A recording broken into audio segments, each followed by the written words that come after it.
Let us pray in the name of the Father, and of the Son, and of the Holy Spirit. Amen. O Jesus, through the Immaculate Heart of Mary, I offer you my prayers, works, joys, and sufferings on this day for all the intentions of your Sacred Heart, in union with the holy sacrifice of the Mass throughout the world, in reparation for my sins, for the intentions of all my relatives and friends, and in particular for the intentions of the Holy Father. Amen.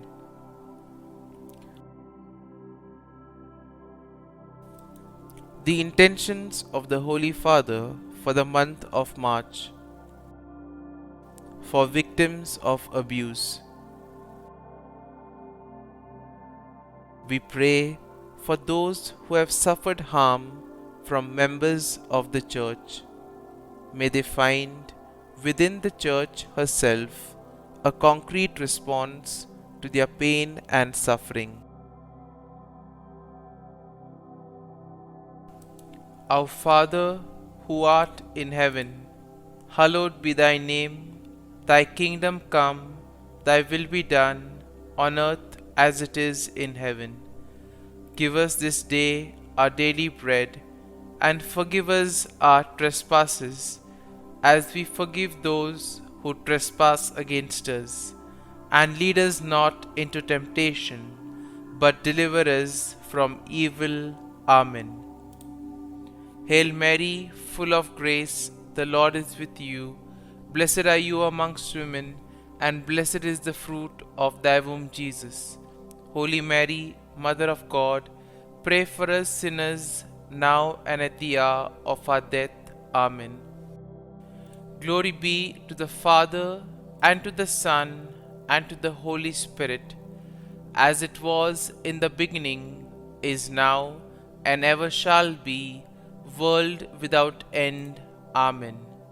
My dear friends, as we gather together to pray to the Lord, as we have gathered to spend this time with Jesus, let us offer to the Lord all our worries, all our difficulties. Let us place at His feet everything that troubles us, the tensions, the doubts, the challenges that we may have in our lives. Because it is only He who can give us the grace to face these challenges in life.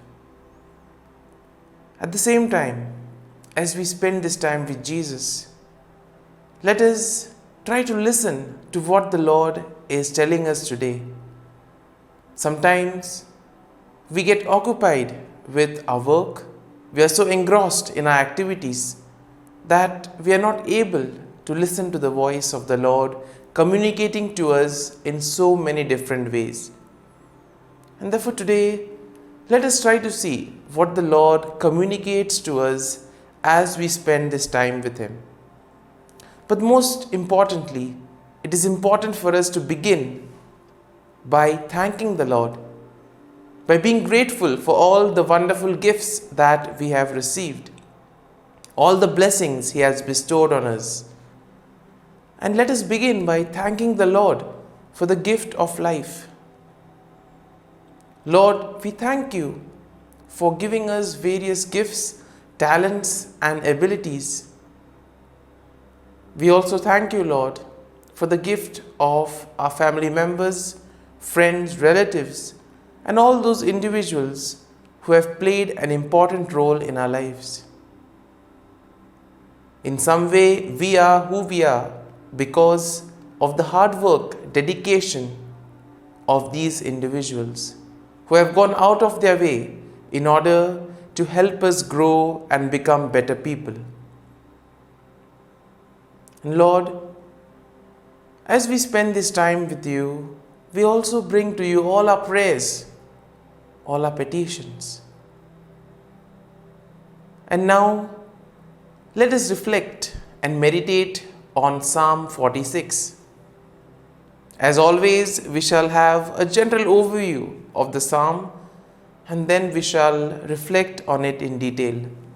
Now, Psalm 46 is a powerful and uplifting passage of scripture, and this will encourage us to trust in the Lord no matter what challenges we may face in life. Now, the psalm is traditionally attributed to the sons of Korah, a group of Levites who served in the temple and who were known for their musical abilities.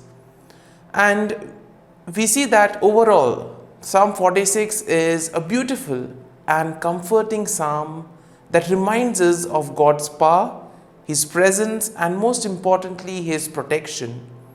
No matter what challenges we may face, we can always trust in the Lord, knowing that He will take care of us, that He will protect us, and most importantly, He will not abandon us. So let us start reading today's psalm. The psalm begins, God is our refuge and strength, a very present help in trouble. And here we see that the psalm itself will begin with the declaration of God's power and presence, stating that God is our refuge and strength. Now, this statement in a way sets the tone for the entire psalm, emphasizing the idea that God is always with His people, even in the midst of the most difficult circumstances. Verse 2 and 3 go as follows.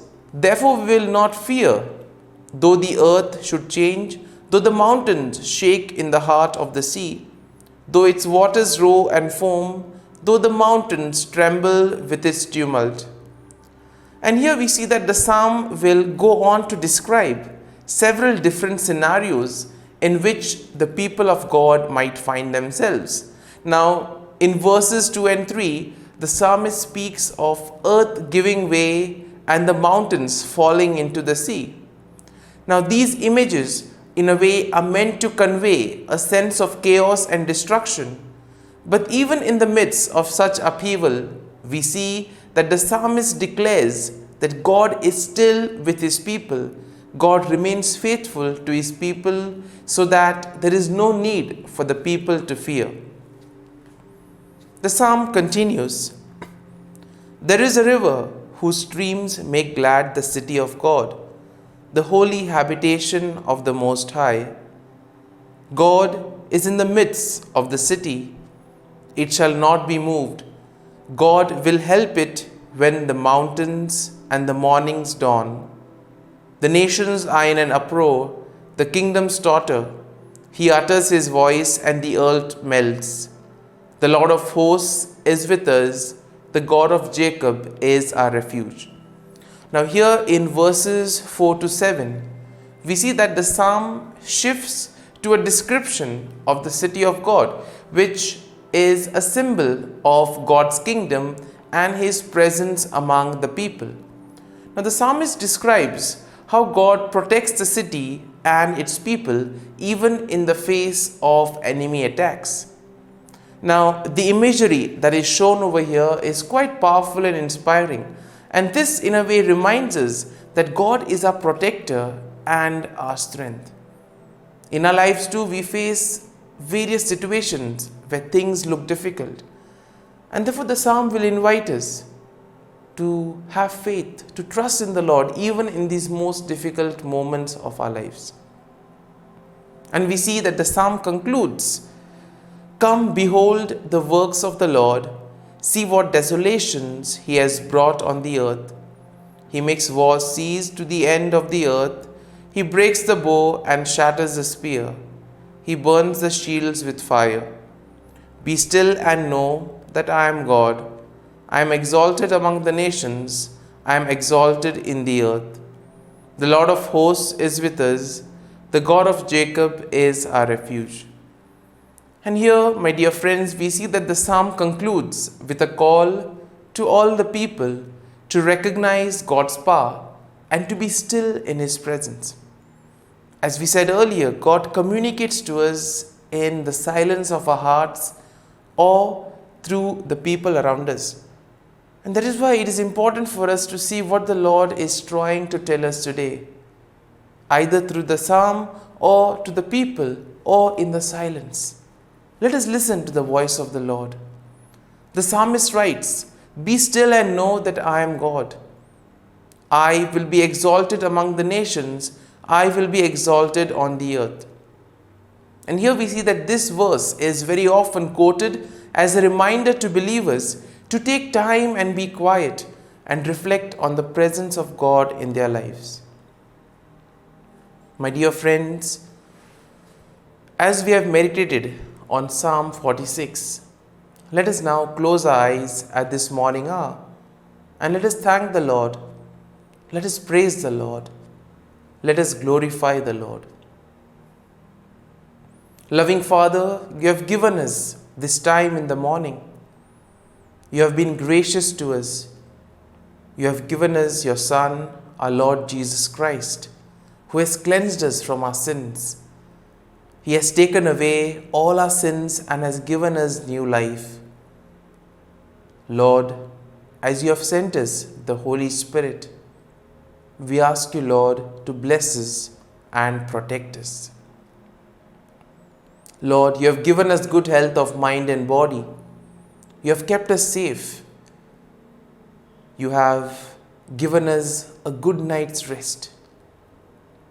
For all this, Lord, we thank you, we praise you, and we glorify you. You have given us this time in the morning to spend with you, to reflect on the psalm. And for this, Lord, we are grateful to you. For your great love and mercy, O Lord, we praise you. We thank you, O Lord.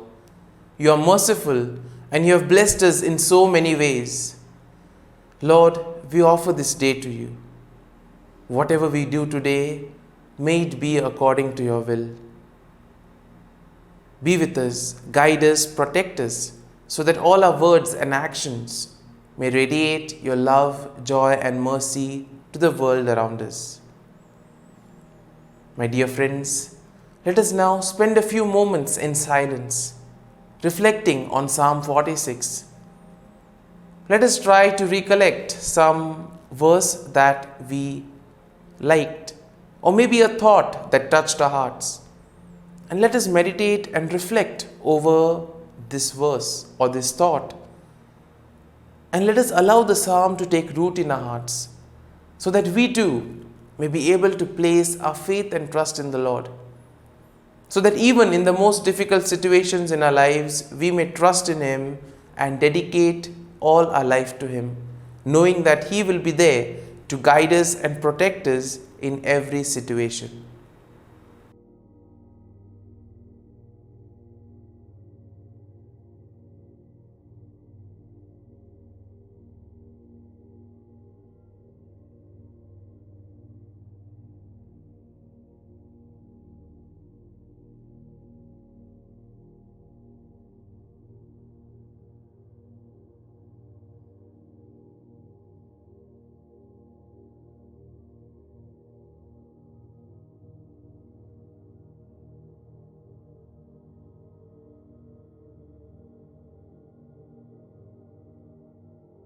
Prayer to Saint Michael the Archangel for protection. Saint Michael the Archangel, defend us in battle. Be our defense against the wickedness and snares of the devil. May God rebuke him, we humbly pray. And do thou, O Prince of the heavenly hosts, by the power of God, thrust into hell Satan and all the evil spirits who prowl about the world, seeking the ruin of souls. Amen. Act of Adoration. O Sacrament most holy, O Sacrament divine, all praise and all thanksgiving be every moment thine. Saint Gertrude Prayer for souls in purgatory. Eternal Father, I offer Thee the most precious blood of Thy divine Son, Jesus, in union with the masses said throughout the world today, for all the holy souls in purgatory, for sinners everywhere, for sinners in the universal church, those in my own home and within my family. Amen. May the divine assistance remain always with us, and may the souls of the faithful departed through the mercy of God rest in peace. Amen. Glory be to the Father, and to the Son, and to the Holy Spirit, as it was in the beginning, is now, and ever shall be, world without end. Amen.